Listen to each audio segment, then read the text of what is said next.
मैंने सिर्फ एक एंटीलोप को पीछे से गोली मारी और निशाना लगाया, लेकिन जब मैं इस जगह पहुंचा जहां एंटीलोप जख्मी हुआ था, तो मैंने जमीन पर खून की एक बड़ी मिकदार देखी। ये देखकर फौरन मुझे शक हुआ कि कुछ गलत है, इसलिए मैं खून के निशानात के पीछे गया और हैरान रह गया जब कुछ फासले पर एक जख्मी हंटिंग डॉग मिला।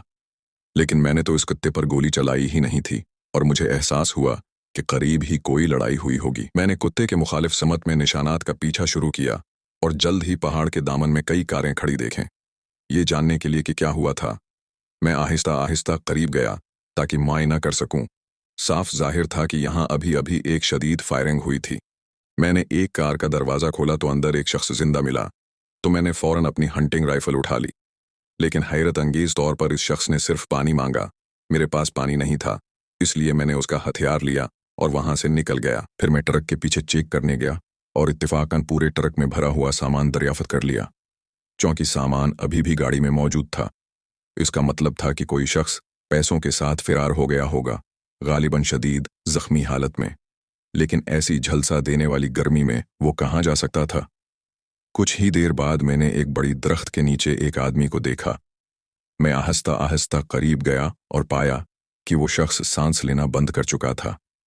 उसके पहलू में एक स्याह ब्रीफ केस पड़ा था, जिसे मैंने तजस्सुस से खोलकर अंदर झांका। हैरत की बात यह थी कि उसके अंदर 2 मिलियन नकद रकम मौजूद थी।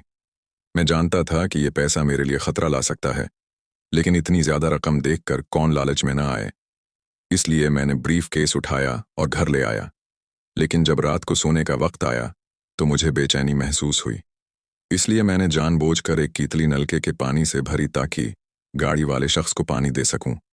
मगर जब मैंने कार का दरवाज़ा खोला तो ये देखकर चौंक गया कि वो शख्स कत्ल हो चुका था। ये देखकर फौरन मुझे एहसास हुआ कि कुछ गलत है और मैंने जल्दी से अर्धगर्द नज़र दौड़ाई। कुछ ही देर में मैंने अपनी कार के करीब कई आदमियों को देखा। साफ जाहिर था कि मेरा भांडा फूट चुका था। जब मैंने उन लोगों को अपनी तरफ गाड़ी चलाते देखा तो मैं फौरन 80 समत भाग निकला।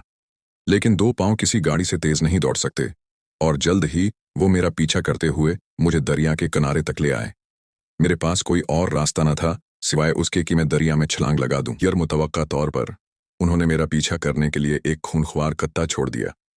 जब मैंने कत्ते को करीब आते देखा तो मेरे जहन में उससे निपटने का एक अच्छा तरीका आया। मैंने जानबूझकर किनारे पर उसका इंतजार किया और जैसे ही कुत्ता ऊपर आया मैंने गोली मारकर उसे हलाक कर दिया। इस वक्त मुझे एहसास हुआ कि मेरी नंबर प्लेट यकीनी तौर पर मेरी शनाख्त जाहिर कर देगी। अपने ख़ानदान की हिफाजत के लिए मैंने फ़ौरन इंतज़ाम किया कि मेरी बीवी अपने वालिदीन के घर चली जाए और फिर मैं वो पैसों वाला ब्रीफ केस लेकर एक मोटल में जा ठहरा। ये जानने के लिए कि मेरा मुकाबला किन लोगों से है, मैंने जानबूझकर ब्रीफ केस को कमरा 133 के वेंटिलेशन डकट में छिपा दिया, फिर खफिया तौर पर वेंट को इसकी असल हालत में बहाल कर दिया। मैं साथ वाले कमरे 138 में ठहरा। यही फैसला मेरी जान बचाने का बायस बना। कातिल मेरी नंबर प्लेट के जरिए पहले ही मेरी शनाख्त जान चुका था और पैसों वाले ब्रीफ केस में लगे ट्रेकर की मदद से फौरन कमरा 137 को निशाना बनाया। दूसरों को मुतवज्जा होने से बचाने के लिए कातिल ने अपने जूते उतार दिए और हदफ वाले कमरे के करीब पहुंचा। फिर एयर गन से दरवाजे का लाक तोड़कर अंदर मौजूद लोगों पर फायरिंग कर दी। अगरचा कमरे में मौजूद सबको खत्म कर दिया गया, लेकिन कातिल को पैसों वाला ब्रीफ केस नहीं मिला। उसे क्या खबर थी कि मैं पहले ही उसे वेंटिलेशन डकट के जरिए खींच चुका था। जब कातिल ने डकट पर खराशें देखें तो वो समझ गया, लेकिन उसने मेरा पीछा करना नहीं छोड़ा। कुछ ही देर में कातिल ने मेरे घर के दरवाजे का ताला तोड़ दिया, लेकिन मैं पहले ही फरार हो चुका था। कातिल मेरी जगह इतनी जल्दी कैसे ढूंढ लेता था? अपने शबहात की तस्दीक करने के लिए मैंने फौरन ब्रीफ केस खोला और गौर से तलाशी ली। जल्द ही मुझे नोटों के दरमियान एक GPS ट्रैकर मिल गया। सरख बत्ती के बार बार झपकने की रफ्तार से मुझे अंदाजा हुआ कि कातिल मेरे करीब आता जा रहा है। मैंने फौरन मोटल के फ्रंट डेस्क पर कॉल की, लेकिन किसी ने जवाब न दिया। खतरा करीब महसूस करते हुए मैं दरवाजे की दर्ज से बाहर देखने गया, मगर कुछ नजर न आया। ताहम मैंने जरा भी अपनी चौकीदारी में कमी न की। मैंने आहिस्तगी से अपनी हंटिंग राइफल निकाली और दरवाजे की तरफ तान दी। खुद को जाहिर होने से बचाने के लिए मैंने कमरे की बत्तियां बंद कर दी। अचानक दरवाजे पर एक साया सा अभरा जिसने मुझे फौरन तनाव में डाल दिया। मैंने जल्दी से अपनी राइफल लॉड की, लेकिन हैरत अंगेज तौर पर वो साया वापस चला गया। यकदम राहदारी की बत्तियां बुझ गईं और मैं फौरन घबरा गया। दरवाजे का लॉक सिलेंडर यकदम उड़ा और सीधा मुझसे आ टकराया। दरवाज़ा खुलता देखकर मैंने फौरन फैसला कुन गोली चलाई, फिर ब्रीफ केस उठाया और खिड़की से निकल भागा। लेकिन इस दौरान कातिल की गोली मुझे लग गई।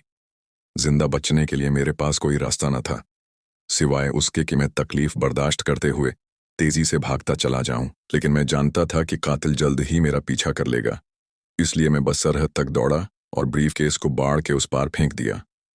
मगर सरहद पार करते ही मैं एकदम सड़क पर गिर पड़ा।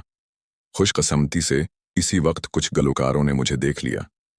कोई और चारा न होने पर मैंने अपनी जेब से नकद रकम निकाली और उनसे दरख्वास्त की कि मुझे इलाज के लिए अस्पताल ले जाएं। जब मेरी सेहत बेहाल हुई तो मैं पैसों वाला ब्रीफ केस वापस लेने गया। फिर मैंने अपनी बीवी को फ़ोन किया और मोटल में मुलाकात का इंतज़ाम किया। मेरा इरादा था कि मेरी बीवी ये रकम ले और अपने वालिदीन के साथ चली जाए, मगर मेरी बीवी मेरी हिफाजत के बारे में फ़िक्रमंद थी और उसने खुफिया तौर पर पुलिस को मोटल का पता बता दिया। हमें खबर न थी कि जब मेरी बीवी और उसकी माँ मोटल की तरफ जा रही थीं तो उन्हें मकामी गुंडों ने पहले ही निशाना बना लिया था। जैसे ही पुलिस मोटल पहुंचने वाली थी, उन्होंने एक गरुआ को खौफजदा हालत में भागते देखा। पुलिस चीफ ने सूरत हाल को मशकूक समझा और फौरन मोटल के अंदर दाखिल हुआ, मगर वहां उसे सिर्फ मेरी लाश मिली। कुछ ही देर बाद मेरी बीवी को अपने शौहर की मौत की खबर मिली। जब वो गमगीन दिल के साथ घर वापस पहुंची तो उसने पाया कि कातिल उसके घर में मौजूद है। मेरी एक लम्हे की लालच की वजह से पूरा खानदान बर्बाद हो गया। ये थी मेरी लालच की कहानी। मुझे बताइए, अगर आप इस सूरत हाल में मेरी जगह होते तो क्या करते? आपका एक क्लिक बेशुमार कहानियों को जिंदगी देता है। आज ही सब्सक्राइब करें और इस सफर को साथ साथ आगे बढ़ाएं।